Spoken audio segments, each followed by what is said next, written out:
We'll guide you through how to force restart any iPhone. We're covering the different models, including if they have home buttons as well. If you find this useful and you're successful, then please consider subscribing and liking the video. If your iPhone is frozen, unresponsive, or has got another issue, a forced restart can often solve it. So let's guide you through this.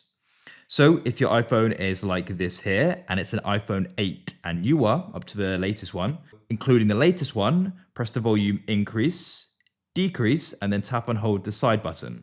Keep this held down until you see the Apple icon.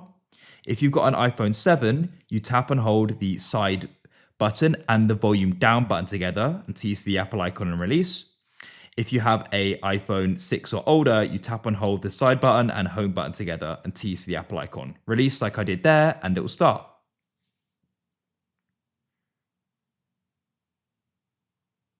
That's it. If you found this useful, then consider subscribing and liking the video. I look forward to helping you again.